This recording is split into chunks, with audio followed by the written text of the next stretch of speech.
তথ্য প্রযুক্তি খাতে গবেষণা এবং প্রশিক্ষণে জোর দিয়ে একটি উচ্চ পর্যায়ের ইনস্টিটিউট করছে সরকার। এজন্য আইনের খসড়ায় অনুমোদন দিয়েছে মন্ত্রিসভা। আইনটিতে যাতে শেখ হাসিনা নাম ব্যবহার না করা হয় সেই জন্য নির্দেশনা দিয়েছেন প্রধানমন্ত্রী।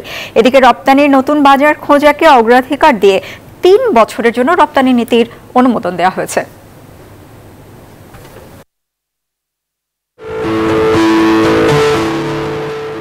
বছরে ১,০০০ দক্ষ প্রযুক্তিবিদ তৈরির লক্ষ্য নিয়ে গেল বছর মাদারীপুরের শিবচরে নির্মাণ কাজ শুরু হয় Sheikh Hasina institute of frontier টেকনোলজির।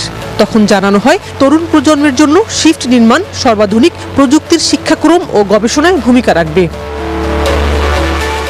আইসিটি খাতে উচ্চ পর্যায়ের গবেষণা ও প্রশিক্ষণে জোর দিতে সোমবার মন্ত্রিসভায় অনুমোদন দেওয়া হয় Sheikh Hasina institute of frontier technology shift আইনের খসড়ার। প্রধানমন্ত্রীর নির্দেশনায় এই আইনে শেখ হাসিনার নাম বাদ দিয়ে শুধুমাত্র institute of frontier technology shift আইন নাম দেওয়া হয়েছে। আজকে উনি বলেছেন যে ওনার নামে উনি আর করবেন না। বৈঠক শেষে সচিবালয় মন্ত্রিপরিষদ সচিব জানান মাদারীপুরের শিবচরে হবে এই প্রতিষ্ঠান।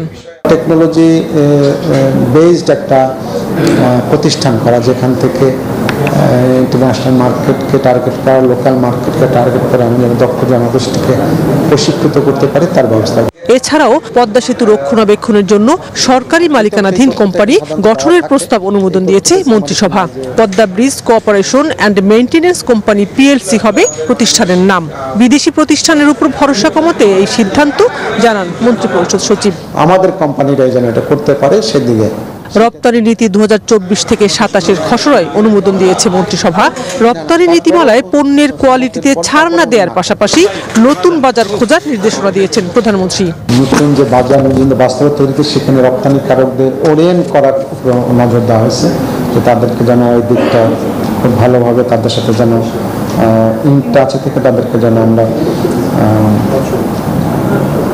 অবহিত রাখি। এদিকে সরকারি কর্মকর্তাদের দুর্নীতি নিয়ে গণমাধ্যমে যেসব সংবাদ বের হচ্ছে তা নিয়ে ধন্যবাদ জানিয়েছে মন্ত্রিপরিষদ সচিব। তবে এর বাইরেও অনেক কর্মকর্তাকে দুর্নীতির দায় সাজা পেতে হয়, যা গণমাধ্যমে আসে না মন্তব্য মন্ত্রিপরিষদ সচিবের। এক্ষেত্রে খুব সঠিক এবং কার্যকর পদক্ষেপ নিচ্ছে, আমি এর জন্য আপনাদেরকে অভিনন্দন জানাই। শানাজি ইয়াসমিন, নিউজ 24, ঢাকা।